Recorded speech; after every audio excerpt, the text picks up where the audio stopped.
The social exchange theory is a social psychology concept that views human relationships as results-driven social behavior. It's founded on the idea that we choose to start and maintain relationships that maximize benefits and minimize costs. There's a certain amount of give and take in each relationship, and the value of the benefits and the costs within them determine whether or not one chooses to continue that relationship. American sociologist George Homans is credited as the founder of the social exchange theory. According to Homans, social behavior is an exchange of goods, material goods, but also non-material ones, such as symbols of approval or prestige. Furthermore, Peter M. Blau expanded on Homans' work. Blau's writing focused on the economic and utilitarian perspective of social exchange. Blau defined social exchange as voluntary actions of individuals that are motivated by the returns they are expected to bring and typically do, in fact, bring from others. This presentation will explain the 5 principles of the social exchange theory. These principles include the idea that social behavior can be explained in terms of costs, rewards, and exchanges. People seek to maximize rewards and minimize costs in pursuit of the greatest profit.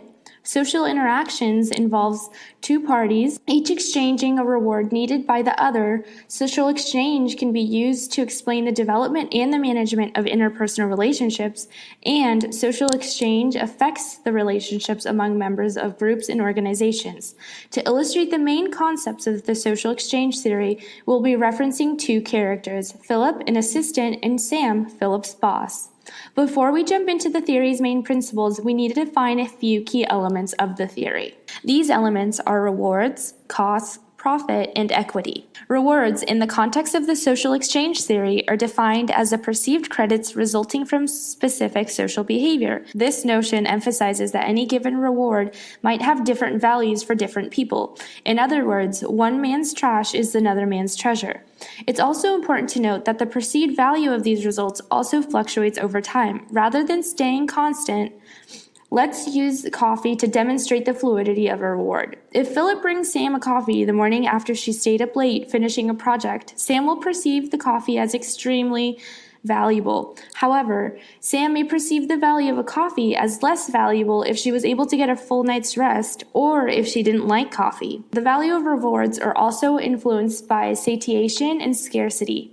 Satiation occurs when rewards are given too often and eventually become void of value. On the other hand, scarcity is the concept that a shortage of rewards thus raises the value of the reward.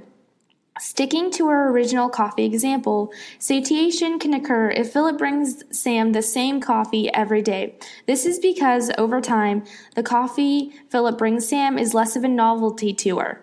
Conversely, the value of the coffee increases if the coffee Philip brings Sam is only seasonally available. Thus, the changing circumstances of the time greatly impact the value of the reward. Rewards can also be social. Social rewards can only be met through interactions with another person. This includes things like being loved and respected.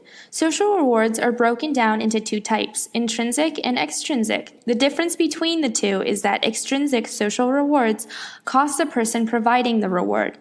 For example, an extrinsic social reward for Philip is being gifted tickets to a baseball game by Sam. Meanwhile, an extrinsic social reward for Philip is feeling like a valued and respected employee. The second element we'll discuss is costs.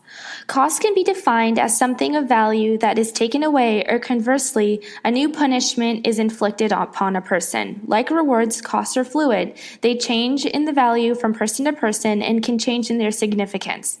In the previous example, the cost of Sam's extrinsic reward to Philip came in the form of the monetary costs of the tickets. However, sometimes costs can be intangible, such as time and effort. The value of your time or effort varies depending on the demands placed on your time or your effort. For example, the cost for Philip would be giving up his lunch hour for an impromptu meeting. In contrast, the cost of giving up his lunch hour for an impromptu business meeting would greatly increase if Philip had to sacrifice having lunch with his best friend who is visiting from out of town. The next element we will address is profit. The balance of rewards and costs is called profit. There are 2 types of profits. positive profit, which occurs when the rewards outweigh the costs, and negative profit, which occurs when the costs outweigh the rewards. Assuming Philip values eating lunch with his best friend visiting from out of town more than receiving free baseball tickets, and Philip values free baseball tickets more than giving up his lunch hour for an impromptu meeting, Philip having to give up his lunch hour for an impromptu business meeting but getting free tickets to a baseball game is an example of a positive profit, since the reward is greater than the cost. On the contrary, sacrificing the opportunity to have lunch with his best friend visiting from out of town for an impromptu business meeting is an example of a negative profit because the cost is greater than the reward. The last element of the social exchange theory we'll discuss is equity or distributive justice. As the name suggests, the element is concerned with fairness. The goal is to have an equal ratio of rewards to costs for both partners. The more costs we incur, the more we're expected to be rewarded. For example, if Philip has to give up 2 consecutive lunches for a work meeting, he may expect a bigger reward, such as a bonus rather than an additional baseball ticket. Inequity results when the costs far outweigh the rewards of the social interaction and negatively affect the relationship. Moreover, equity depends on each partner's ability to recognize and adjust their evaluation of both parties' costs and rewards. To demonstrate, if Sam takes Philip out to a fancy 5-course dinner and Philip invites Sam over for a barbecue and ice cream sundaes to reciprocate the gesture, the exchange may still be perceived as equitable because of both parties' abilities. Now that we have defined and explained the key elements of the theory, let's dive into the theory's principles. The first principle is based on the assumption that social behavior can be explained in terms of costs, rewards, and exchanges. When considering any social interaction, we look at the cost as well as the rewards we might receive from said interaction. We look at the exchange of these costs and rewards and determine whether the interaction is worth engaging in. What this principle is trying to say is that the behaviors of an individual is influenced by the perceived value of the rewards or the costs. However, the exchange of costs and rewards between individuals can also be used to predict behavior. The second principle involves maximizing rewards and minimizing costs in order to obtain the best profit. As human beings, we are motivated by self-interest, and as a result, we're always going to try to choose interactions in which our rewards are greater than our costs. In general, we're going to try and choose any situation in which we have the lowest cost possible. To demonstrate, Sam attempts to maximize her rewards and minimize her costs by buying cheap baseball tickets as a reward for Philip when he sacrifices his lunch hour to attend an important impromptu business meeting.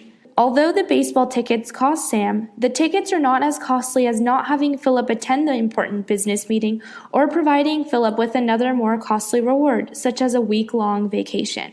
The third principle demonstrates that social interactions involve 2 parties. This principle relies on the idea that we engage in social interactions because we have something to gain from them, and others interact with us because they have something to gain from our mutual exchange. The interaction creates an interdependent relationship, or a relationship in which people are mutually reliant on each other.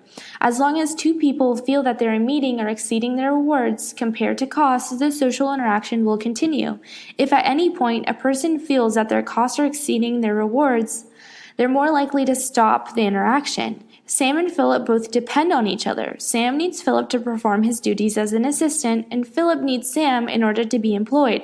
Without each other, there'd be no exchange. However, if Sam notices Philip has not been completing the task she has been assigning him, Sam is likely to fire Philip. The fourth principle demonstrates that the social exchange theory can be used to explain the development and management of interpersonal relationships. According to this principle, there are 5 different reasons why we choose to interact and create relationships we have chosen. The following reasons are: outcomes. These are the end products of the interaction, that is, the final costs and rewards we obtain from any sort of communication. The outcome of Sam and Philip's relationship is that Philip has a job and Sam has an assistant. Comparison level. When considering our relationships, we compare the relationship to what we expect we should receive from said relationship. If the relationship meets or exceeds our expectations, then we're probably going to continue it. But if we feel that the relationship isn't meeting our standards, then there's a possibility that we'll end it. For example, Sam has certain expectations for Philip, and if he doesn't meet them, then she might fire him and pursue someone more competent. Comparison level for alternatives. This involves comparing what one could be receiving instead and assumes we're more likely to choose to engage in a relationship that provides us with greater rewards. For instance, if Philip had worked as an assistant for another employer for a lower salary and less work, he might compare his new job to his old job. If he thinks that the work he does for Sam is not worth his salary, he might choose to go back to his previous employer. Forecasted rewards and costs. When deciding how long the relationship will last, we estimate the future cost and rewards. If we believe that our future profits will either continue to be the same or grow, then we are going to continue the relationship. However, if we believe that our profits will decrease in the future, we're less likely to want to continue the relationship. For example, if Philip is not delivering the kind of work that Sam expects, she might think this is a pattern and won't want to work with him in the future. Cumulative rewards and costs. These include looking at the overall costs and rewards of a relationship throughout the entirety of the relationship. To illustrate this idea, if Philip has been late to work recently but has shown up on time every day since he first started working for Sam, Sam may decide to not fire Philip because she knows that overall Philip is a timely person. The fifth principle aims to explain how social exchange affects relationships among members of groups in organization. Blau explained the need for help or advice is what leads to social interaction among groups and organization. An example of this principle is Philip and Sam becoming friends outside of work. In brief, we have explained how the social exchange theory aims to predict and explain behavior through an understanding of the factors that individuals take into account in making a decision about their actions.